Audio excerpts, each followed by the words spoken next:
Yes. Hello. Thank you, everybody, for joining me today. Welcome to the Kathy J Show. I am Kathy J. Thank you so much for watching us and for streaming us on the Denver 7 app. And thank you very much for checking out the KathyJShow.com. You can catch up on all the episodes that you might have missed, as well as everything that happens here behind the scenes. We post it right after the show, right after we get off the air. So today, we're talking about creative kids.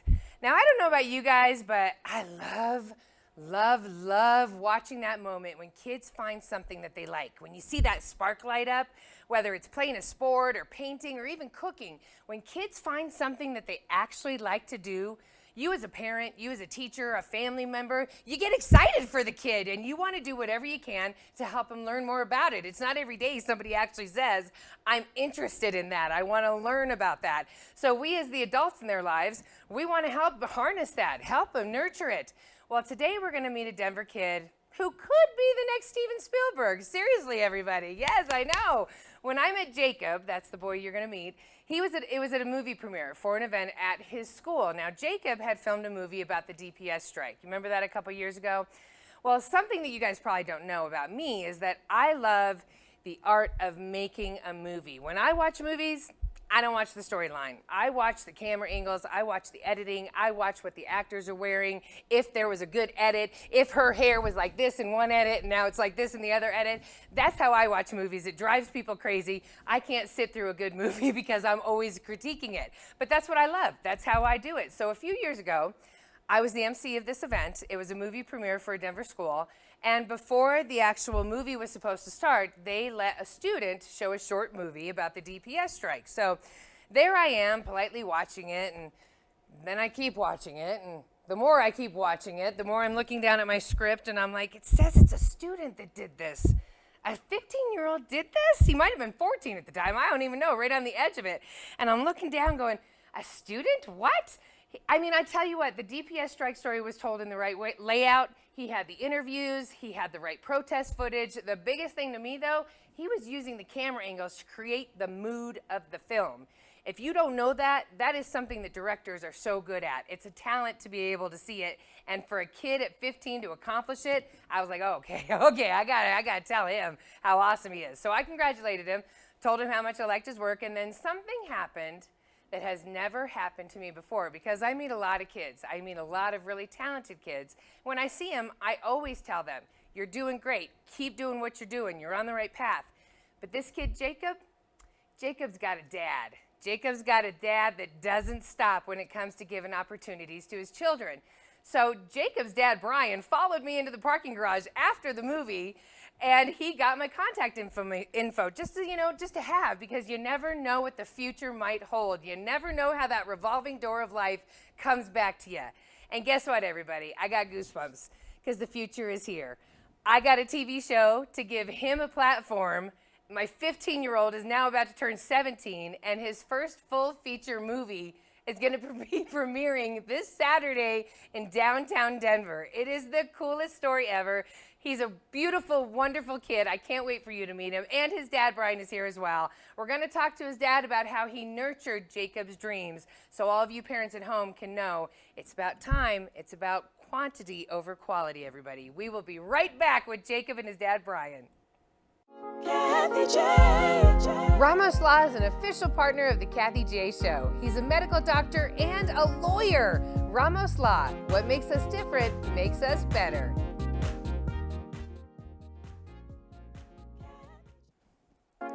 Kathy J.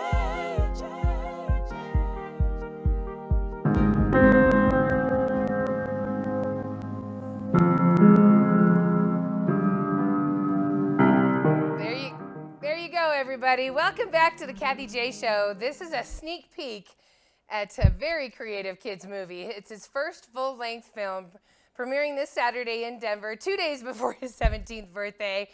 What have you been doing? All right, please welcome to the show, Jakob Rosen. Yay!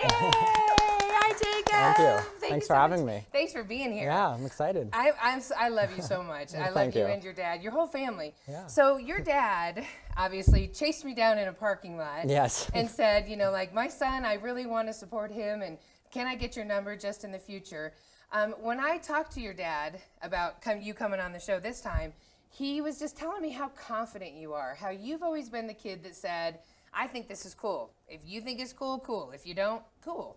Like, you've never really conformed. Where do you think you get that from? People try their whole lives to get there. Yeah, well, I think I just really am driven by what I want to do. I know what I want to do. I figured that out, I think I figured that out when I was 11. My dad bought me a drone for my 11th birthday, and I started filming videos with it. And I was like, I love to do this. This is really fun. Yeah. And I think, a lot of people have told me, no, you can't do that. And, throughout this whole making a movie process, people have been like, oh, you're making a movie? Like, what does that mean? And then, I put out my first trailer, like, oh, you're making a movie. That's like, you're actually making a movie. Wow. Okay, Jacob, I would hear the same thing. Like, I'm going to have a TV show. You're going to have a TV show. Right, what do you mean? And then they see it and they're like, oh, you're going to have a TV show. Right, exactly. Right. They just can't comprehend something that big. Right. Well, I think people, they really don't, understand your vision until you can put it out there and, show it. Right. Amen. Amen. So your father also told me that prior to you becoming a videographer and photographer, you really are the kid that you'd find something, you'd get engulfed in it. You'd have to everything about it, you would learn it.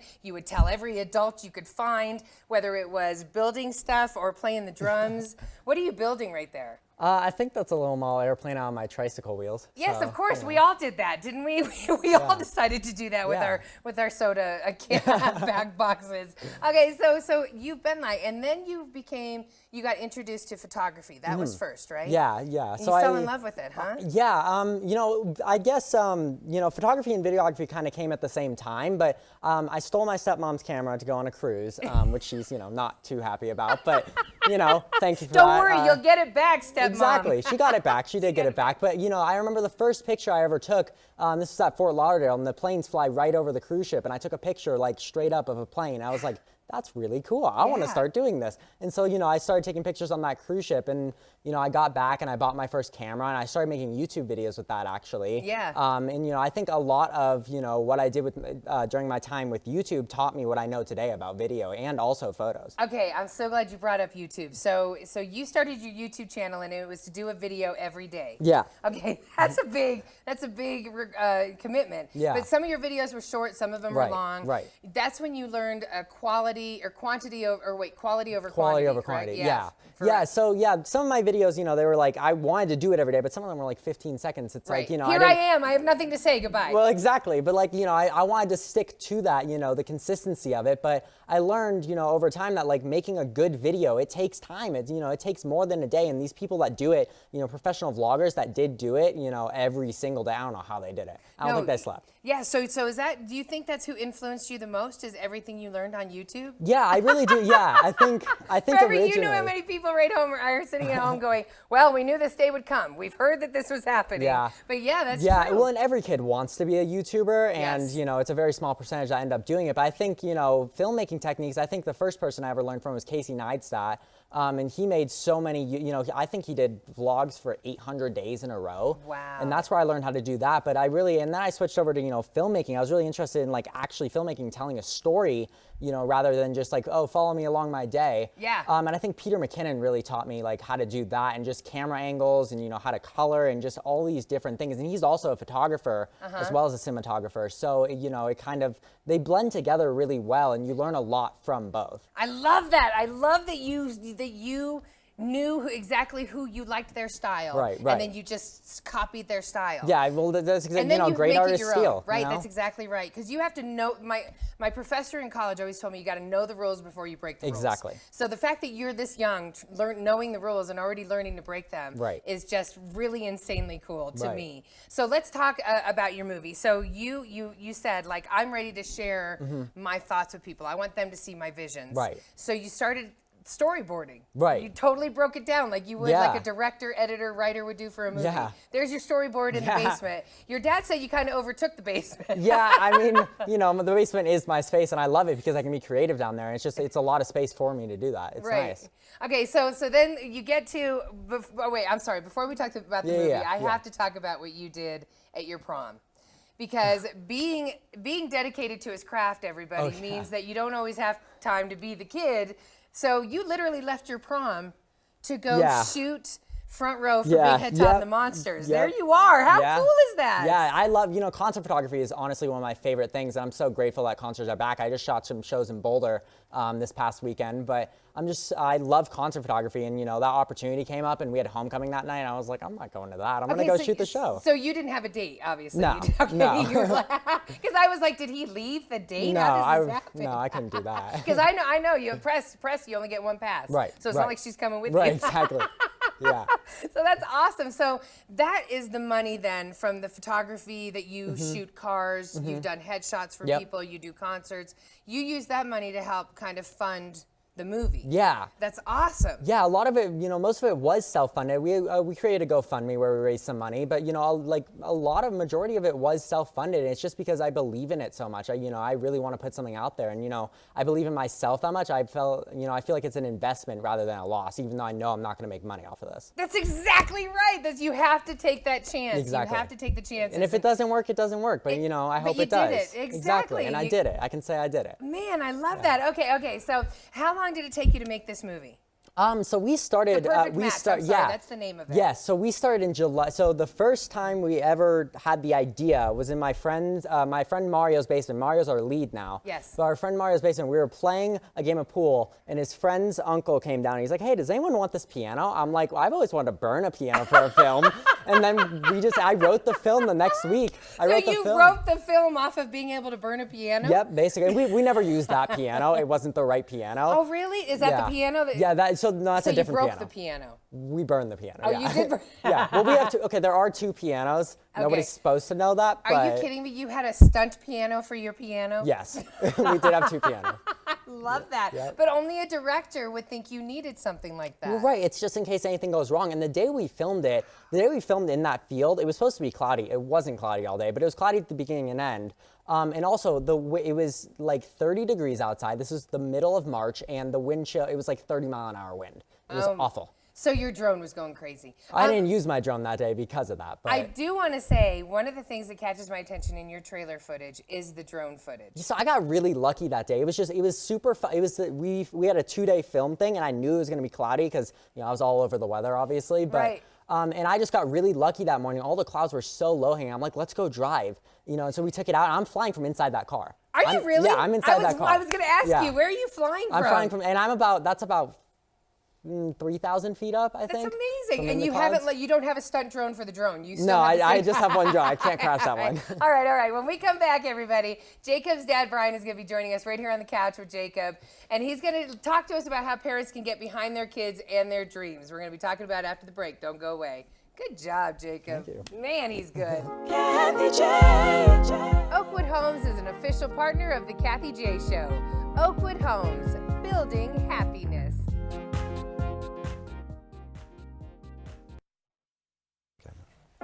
Kathy J. Welcome back to the Kathy J Show, everybody. Today we've been talking with Jakob Rosen about, he's a junior at DSST Buyers here in Denver, about his movie opening this weekend. Now it's time to talk to his dad. Everybody, please welcome Brian to the show. Hi, Brian. Good morning. Good morning. Okay, so Brian, Jacob has, let me see if I can get this right. Ready? One brother, Sam, yes, 4 stepsisters, 2 half-sisters, and 1 stepbrother. 8 kids total. That's correct. That's a lot going on there. How are you able to give him so much attention? Because you really nurture all of your children, but you have a job too. How do you do that? Sure. I just find the time.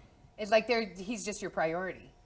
Yeah, I mean, all the kids are, but he's the one obviously now making a movie, and Right. so, but he's really pretty self-motivated, and he just does his thing, and So is this a situation like you're Kris Jenner and he's Kim?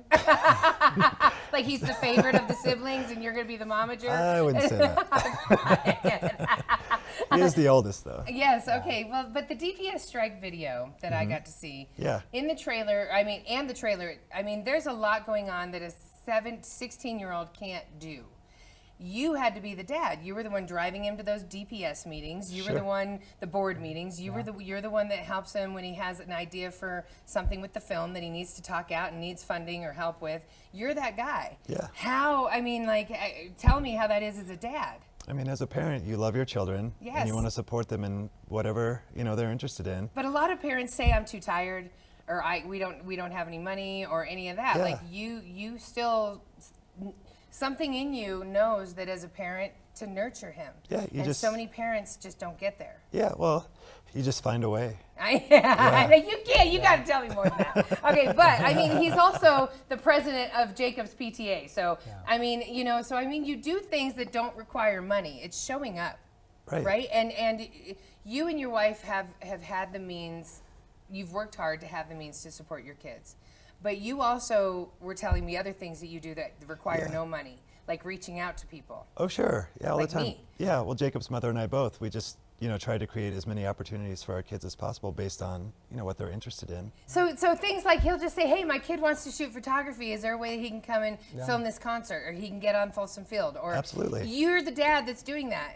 And people, we most all- people don't do that. I mean, we all have friendships and relationships, and, those people do what they do, and if there's an opportunity for them to, help and get him on the field for a football game, to take photos, or into a concert venue, then it never hurts to ask. It doesn't hurt to ask, but so many of us are scared to ask, and I think our kids see that because this guy is fearless. He is. And so, I think about the things where I'm like, oh, let's not bother them to, even a retail sales associate. Yeah. I'm like, oh, honey, we won't bother them. They're busy. But you're like, no, I'm going to go right to that person and not only bother them, see if my kid can come to work with them for, It's amazing that you love your kids that much, that you know how important it is. Tell me what you and your wife do about, like, you believe that kids should fail. I do. In a good way. Yeah, in a good way. I believe they should take as many risks and chances, as they can. And so don't not do something because you think it's not going to work out. So when Jacob got his bicycle with the training wheels, and you're like, oh, I'm so proud of him, and then he takes the training wheels off, and you're like, he's a go-getter. Look at him. He's naturally athletic. And then he takes the training wheels and goes over and builds a model with them and never goes back to the bike. Right. You as a parent, you obviously he's not conforming to who you want him to be. How do you deal with that? You just, I own more parenting books than I've read. but I've read enough and have seen enough to know that you emphasize their strengths. You don't point out weaknesses. And I've never, parent from a fear-based place. Yes. And it's, you've got to take risks, and they'll learn on their own, what works. But I mean, you're there to support them and catch them, right? Right. No, definitely support necessary. him and catch him and help him stand back up. Because you have to learn to fall, and there's so many parents out there that are scared to let their kids fall. Yeah. Because like if I can prevent it, of course I'm going to do that. But the harder thing, the better thing as a parent is to let them fall. Sure. And to help them up. When Jacob, I mean, with this movie, he must have fallen a few times. For sure. I mean, you just keep. I mean, if nothing happens on Saturday, Tyler Perry's first play, nobody showed up to. Nobody comes on Saturday. What do you do, Jacob? Do it again, honestly. I'll make another one. I love that. And Dad's shaking his head like, absolutely, that's what you're going to do. Yeah. That's so cool. So, well, I know it's not. It's gonna be a success, and I know that your next movie is gonna be a success, and I can't wait until all of us in Denver are celebrating our director Jakob Rosen, who's definitely winning Oscars. So, whatever you guys do, please stay in touch with us. Yeah. It's Absolutely. been awesome, and I just love everything that you guys are doing. So, thank you so much, and thank you, and to all you parents out there, remember, it's about giving some time. To follow Jacob, you can check him out on his Instagram, Jakob Noah Rosen. Don't forget, so Jacob has a website, theperfectmatchmovie.com, but it'll be live on Saturday when the movie goes live. Yep. So very exciting. All right, we'll be right back. It's now time for the Colorado Lottery question of the week. The question is, how does the lottery support schools? Well, I'll give you the answer right after this quick break. Kathy J. The Colorado Lottery is an official partner of the Kathy J Show. Colorado Lottery, play on.